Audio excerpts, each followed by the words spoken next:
Véronique Lévy, bonjour, ravi de vous avoir sur nos ondes de Radio Maria France. Bonjour. Bonjour, et vous êtes connu sur nos ondes, je crois que ce n'est pas votre C'est la premier deuxième passage, c'est fois. la deuxième Oui, fois. Et c'est, oui, j'étais oui. venue pour Jésus-Christ tous les robots, voilà. Et après Jésus-Christ ou les robots, c'est maintenant Cœur de chair, cœur C-H comme un cœur, C-H-O-U-R. Très beau titre d'ailleurs. Le cœur de l'Église est une femme. Vous, Voilà. vous nous dites, mais peut-être pour ceux qui ne vous connaissent pas encore, je vous laisse vous présenter à nos auditeurs. Bah écoutez, bonjour, je suis l'auteur de Montre-moi ton visage, qui est sorti en 2015 au CERF, ensuite Adoration, donc ensuite Jésus-Christ ou les robots. J'ai été baptisée le 7 avril 2012, à l'église Saint-Gervais. Et voilà, ce que je peux dire, c'est que plus qu'une renaissance, c'est une conception, le baptême, voilà, puisqu'on est complètement retissé dans le ventre de sa mère, l'Église, en fait, en quelque sorte. Voilà. Et donc, je dirais que c'est l'accomplissement de ma vie, ce baptême, en fait, même si on n'en finit pas de se convertir. Voilà ce que je pourrais dire. Et puis, je suis la sœur d'une personne qui n'est pas toujours très, très aimée, qui n'est pas indifférente, en tout cas. Voilà. Donc, ça a fait pas mal. Ma conversion a beaucoup fait parler d'elle en 2012. Voilà. Maintenant que vous avez fait ces présentations, j'aimerais que nous revenions précisément à l'ouvrage. Quel est, s'il vous plaît, comment est né ce livre? Eh bien, en fait, Famille chrétienne m'a demandé de répondre à Anne Soupa, qui est une théologienne, qui, à l'époque, c'était, je crois, juste après le confinement, il me semble que c'était bon, je ne me rappelle plus très bien, début 2021, je ne sais plus exactement l'année, enfin, il n'y a pas longtemps, 2020, qui s'était proposée à l'archevêché de Lyon pour signifier son mécontentement voilà, par rapport à une forme de machisme clérical. En tout cas, c'est ce qu'elle laissait entendre. Et Famille chrétienne m'a demandé de lui écrire une lettre, comme une réponse, voilà. Donc, je ne connaissais pas cette femme, donc j'ai répondu une lettre où j'ai essayé de lui dire ce que je ressentais, c'est-à-dire que il ne s'agissait pas de donner des fonctions, des rôles à une femme dans l'Église, parce que c'était bien plus que cela, que la femme ne pouvait pas être réduite à un rôle ou à une fonction, mais que le cœur de l'Église, justement, son cœur nucléaire, était celui d'une femme, celui de la Vierge Marie. Le cœur immaculé de Marie, sur lequel, à mon avis, reposait toute l'infaillibilité de la chair CHIRE de Pierre. Voilà, je le développerai tout à l'heure. Et donc, mère du sacerdoce, Marie, donc tous les sacerdoces, puisqu'il était question aussi de sacerdoce au féminin dans les revendications d'Anne Soupa, je me disais qu'en fait, femme prêtre n'a pas tant de sens que ça, puisque la maternité même du sacerdoce est féminine, et qu'en amont du sacerdoce, il y a ce sacerdoce de Marie qui a porté le Verbe éternel, fait chair en sa chair, qu'il a porté, qu'il a bercé, qu'il a nourri de sa chair, de son sang, de tout son être, aujourd'hui qui nous l'offre à travers et au-delà de la parole de consécration du prêtre. C'est comme si Marie nous disait aussi, ceci est mon corps, ceci est ma chair, chair de ma chair, ceci est mon sang, sang de mon sang, versé pour vous et pour la rémission des péchés, etc. C'est comme si au-delà de la parole du prêtre, l'autre Christ, un autre Christ, il y avait comme en écho la parole de Marie qui portait cette parole du prêtre et qui plus qu'elle, qui plus que cette mère, qui plus qu'elle peut dire ceci est mon corps, ceci ma chair, ceci mon sang, puisqu'elle les a portés, qu'elle les a nourris. Voyez. Voilà, donc je ne sais pas si vous m'entendez, Mais toujours. fort bien, évidemment, Oui, je vous parce que entends mon fort bien. téléphone est... Non. Donc il y a, voilà, il y a Mhm. ça. Il y a aussi tous ces rôles, enfin c'est plus que des rôles, donc ces vocations féminines dans l'Église. Et dès la genèse du christianisme, dès ses balbutiements, dès ses premiers pas, on voit Sainte Marie-Madeleine. Mais au-delà, l'hémorroïs qui perd son sang perpétuellement, qui est mise au banc de la société, un peu comme nous avons vécu une crise sanitaire où on est retourné à tous ces archaïsmes, hein, n'est-ce pas, de mise au banc de la société, des uns ou des autres, enfin bref. Et l'hémorroïs, elle, pareil, elle perd son sang, elle est une intouchable, elle fait partie de la caste des proscrits, hein, entre guillemets. Elle doit se cacher. Les grands prêtres de l'époque qui ont le pouvoir ont une espèce de, plus que de misogynie. La femme, pour eux, est impure, etc. Et le Christ vient non seulement abolir tout cela, mais remettre la féminité dans sa vocation originelle, qui est d'être la merveille et l'accomplissement de Dieu, telle qu'elle est née dans le jardin d'Éden, parce qu'Adam est né dans l'Éden, mais Ève dans un jardin. C'est-à-dire qu'il a créé le jardin, Adam s'est endormi, et Ève est tirée de la côte, c'est-à-dire du cœur d'Adam, chair de sa chair. Hein. Comme l'Église est née du cœur transpercé du Christ, Ève est née du cœur d'Adam, enfin de sa côte littéralement, de son côté, là où bat le cœur, et donc elle n'est pas née de la terre comme Adama, qui veut dire le glaiseux, elle est née de la chair et du sang, donc elle est comme l'accomplissement d'Adam, elle est comme le couronnement d'Adam, comme Marie est la vocation de l'Église, voyez. Donc, il y a quelque chose que je voulais remettre un petit peu dans l'ordre. Donc, j'ai écrit cette lettre à Anne Soupa, qui n'est pas aussi développée que... J'ai pas développé tous les points du livre, hein, mais qui était un peu générale. Et voilà, que Loïc Mérian, directeur, entre autres, d'Artege, avec Michel Nogared, m'a appelé, enfin m'a contacté pour me demander d'écrire un livre sur la femme dans l'Église. C'est ce mystère, oui. C'est ce mystère de la femme dans l'Église en français, voilà, ça, d'accord. Voilà, c'est ce qu'il m'a demandé. Oui. Oui. Et en fait, je me suis rendu compte que la femme dans l'Église, ça ne pouvait pas être les femmes, parce qu'il y en a eu tellement. Je n'étais pas là pour faire une hagiographie de toutes ces saintes. Une vie n'aurait pas suffi. Mais en tout cas, je voulais parler de ce cœur nucléaire qu'est le cœur de Marie, et de toutes ces femmes qui l'ont précédée, femmes de la première alliance. Je dis alliance, je dis jamais testament, parce que c'est une alliance, c'est entre Dieu et son peuple, Dieu et l'humanité, par la femme. Et cette alliance passe par la femme. Elle ne peut pas faire l'impasse de la femme. La femme n'est pas ni une ni une potiche, ni une fonction, ni un rôle, je le répète. Elle a une vocation qui est peut-être plus belle encore que celle de l'homme, mais qui est qu'à travers sa maternité, en fait, est une vocation, est un appel, puisque Dieu tisse de maternité, de oui en oui, parce que toutes ces femmes ont dit oui. Après, c'est pas le oui de Marie, mais de oui en oui, on arrive à ces lui absolu de Marie. Et tous ces oui ont tissé l'histoire de la rédemption et l'histoire du salut. Et on arrive à l'union du sacre et de l'autel, qui est l'apparition du Christ, enfin l'incarnation du Christ, l'incarnation du Christ. Et puisqu'on voit toutes ces femmes de la première alliance qui sont quand même les mères, les mères des 12 tribus, par exemple Rebecca, qui est la mère de Jacob, Jacob qui deviendra Israël et qui est donc la mère des 12 tribus d'Israël, bref, etc. Toutes ces femmes qui ont tissé par leur maternité, par leur acte de bravoure, de courage, de détermination, qui ont participé, tissé cette histoire du salut. Je pense à même ces femmes guerrières, comme Judith, par exemple, qui a décapité Holoferne. Alors ça peut nous choquer.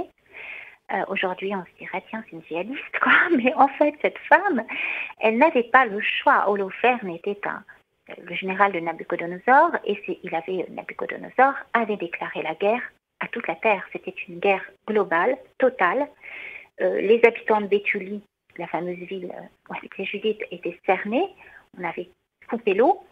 Et ce général représente le mal absolu, vous voyez, le totalitarisme, déjà, d'une certaine manière. Et il fallait Pardonnez-moi de vous couper, Véronique, oui, parce que oui, cette figure-là, là, vous évoquez la première alliance, et j'ai vu que dans votre livre, vous allez aussi jusqu'au temps de la fin, à l'eschatologie, où vous brossez aussi de façon très belle et très vive aussi ce mystère du dragon qui s'attaque à la femme.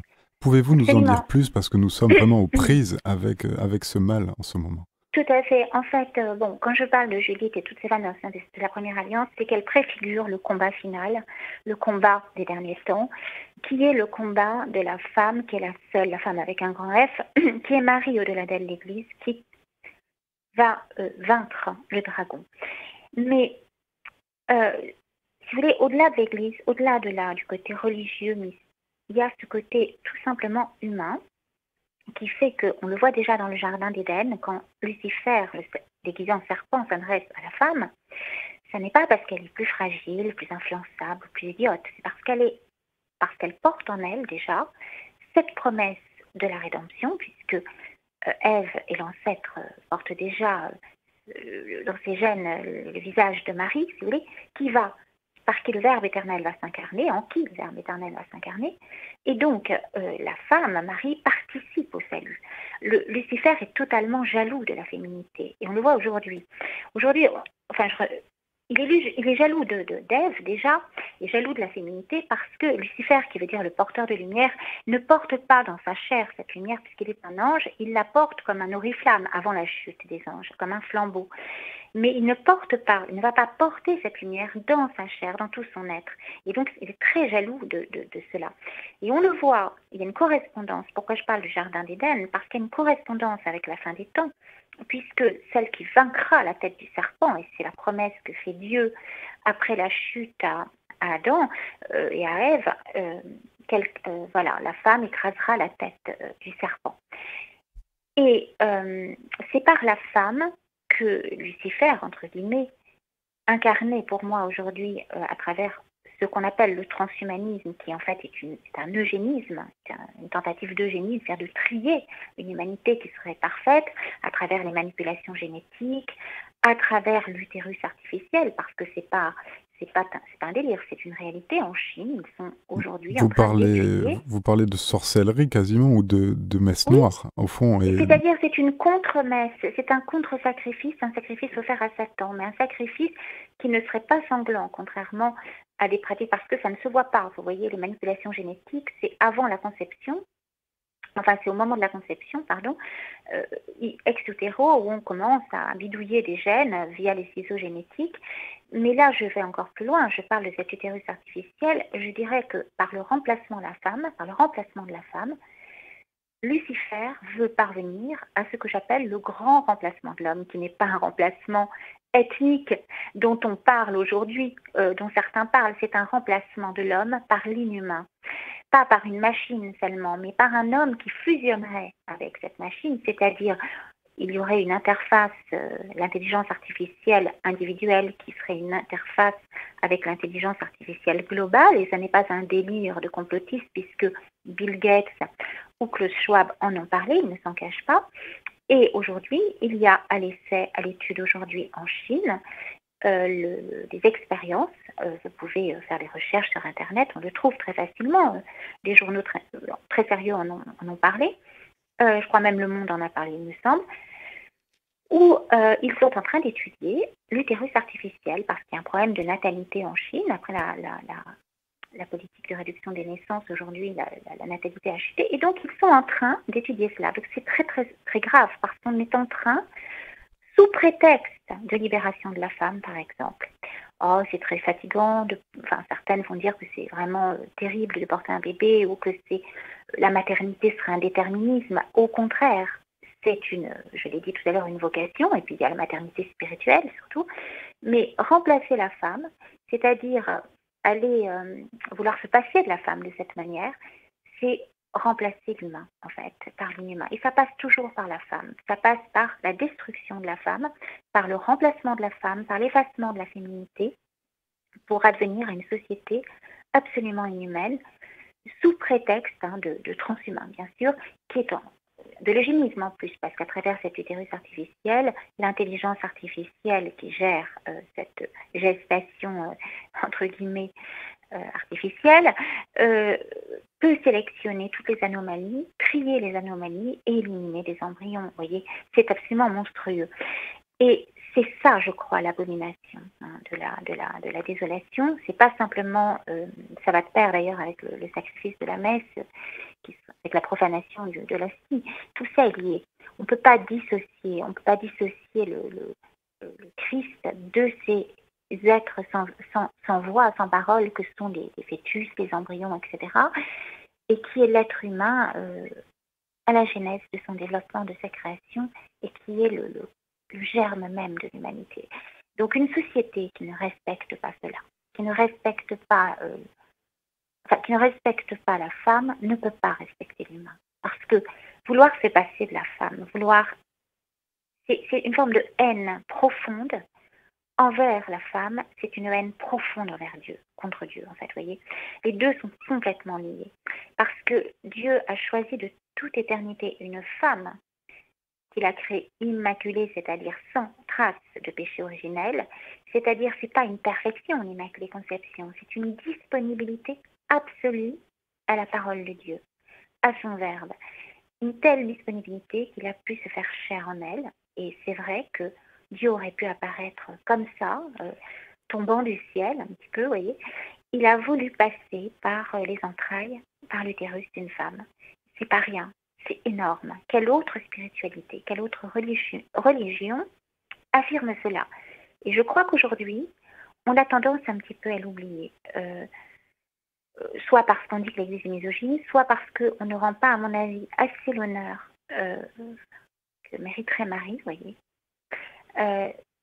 Voilà, je pense que on devrait s'émerveiller de cela et le mentionner dans le credo. Oui. Vous m'entendez? Oui, bien sûr, je vous écoute. On le mentionne, Oui. qui s'est fait chair de la Vierge Marie, mais je dirais qu'on devrait parler de l'Immaculée Conception à chaque messe, en fait. C'est par là que vous voyez, Véronique Lévy, aussi le secours et le salut dans ces temps qui sont les derniers. Là, c'est vers la très sainte Vierge Marie, son mystère du cœur immaculé, que vous voyez le secours. Oui, je crois que en vue plutôt de toutes les crises qui ont traversé l'Église, qui la traverse aujourd'hui, et on ne peut qu'en s'en désoler, s'en révolter, parce qu'il y a des ennemis à l'intérieur de tout ce qui s'est passé dernièrement. L'Église est irréductible. Mais l'Église, quand le Christ dit à Saint Pierre, je bâtirai mon Église, sur cette pierre, je bâtirai mon Église et les puissances des enfers ne l'emporteront pas sur elle, ce n'est pas parce que Saint Pierre est infaillible parce qu'il est Pierre, c'est parce que Saint Pierre, si vous voulez, c'est la pierre de fondation, mais cette pierre de fondation repose sur la pierre d'angle, d'accord, qui est la parole de Dieu. Mais cette pierre d'angle de la parole de Dieu plonge ses soubassements dans le oui immaculé de la Vierge Marie. Cette parole de Dieu, cette pierre d'angle, a voulu s'incarner dans le oui, dans Marie, dans sa chair, dans ses entrailles. Et il a plongé donc ses racines dans ce oui qu'elle a donné à l'ange Gabriel, qui veut dire force de Dieu. Ça n'est pas rien. Enfin, je veux dire, c'est énorme, c'est infini, c'est incroyable. Donc, quelque part, pour moi, Marie co-rédemptrice, vous voyez, bien sûr qu'il n'y a qu'un rédempteur, c'est le Christ, bien sûr. Mais il a voulu passer par le oui de Marie, vous comprenez? Je m'en émerveille. Donc, on joue sur les mots, on va dire, elle est mère de l'Église, le pape François a très justement... Mais là, vous êtes à Paris, je crois bien, vous parlez comme la médaille miraculeuse, où on voit les deux cœurs de notre Seigneur et de la très sainte Vierge Marie, les deux cœurs unis, oui. Il y a de façon très proche. En tout cas, Véronique Lévy, vous êtes sur Radio Maria, donc je crois que là, vous avez réjoui beaucoup de nos auditeurs en chantant les louanges de la toute belle et très sainte Vierge Marie. Mais, oui, c'est un grand côté. L'émission touche à son terme, et peut-être une dernière parole d'espérance pour nos auditeurs. Oui, alors la parole d'espérance, ce sera de dire quelque chose que j'aurais peut-être dû dire au début. J'ai vécu une épreuve très douloureuse lorsque j'étais toute petite, juste après, vraiment j'étais toute petite enfance. J'ai subi quelque chose de très violent. voilà, une intrusion. Et il y a eu tout un moment où mon corps était comme un tombeau, si vous voulez, pour moi. Et par la parole de cette petite fille qui m'a dit « Crois en Jésus, sinon les robots t'emporteront », le Christ, c'est comme si Jésus m'appelait à la résurrection et me disait « Sors de ton corps, sors du tombeau et viens vers la vie ». Et l'image de Marie, parce qu'il y a eu un moment de ma vie où la mémoire de ce traumatique, de cet événement me hantait, j'ai fait une tentative, on va le dire, j'étais très jeune, de suicide. Et dans ma chambre toute blanche, il n'y avait qu'une image au-dessus de mon lit. L'image d'une toute jeune fille dont le corps se renversait vers un ange, et c'était Marie. Et je ne savais pas, je ne connaissais pas toute l'histoire, si vous voulez, mais cette jeune fille au visage enfantin, dont tout le corps se renversait, l'expression du visage dans une joie lumineuse, radieuse, c'était pour moi l'image même de la liberté, en fait. Et vierge, je veux dire libre en celte. Et il y avait cette promesse de la résurrection de ma féminité. Et je pense que ce qui m'a attirée vers l'Église, c'est évidemment le Christ, mais c'est Marie. C'est cette image, cette femme tournée vers l'ange qui n'en finit pas de dire oui et dont le oui fait basculer le temps et l'histoire, puisque il ramène tout le cosmos déchu vers son origine, qui est Dieu, qui est l'éternité. Cette origine d'où il déchut après la chute des anges et après le reniement, enfin la chute d'Adam et Ève. Et donc c'est une femme, c'est ce oui qui est un Big Bang vraiment, et qui, à travers ce oui, toute l'histoire Véronique Lévy. se place. Voilà, écoutez, voilà. Vraiment, donc l'espérance, c'est de dire cela. C'est On peut tous ressusciter d'une blessure. Et l'espérance, c'est aussi de vous dire que là, à 15h, à Radio Maria, nous avons la coutume de prier le chapelet de la miséricorde et que votre serviteur vous remettra sous la plaie ouverte de notre Seigneur Jésus pour que la liberté encore grandisse et la joie dans votre cœur. Merci beaucoup Véronique Lévy pour votre ouvrage qui, je le rappelle, s'appelle Cœur de chair, C-H-O-U-R, Cœur de chair, publié aux éditions Artege. Un grand merci Véronique Lévy et une bonne entrée en carême. Merci beaucoup.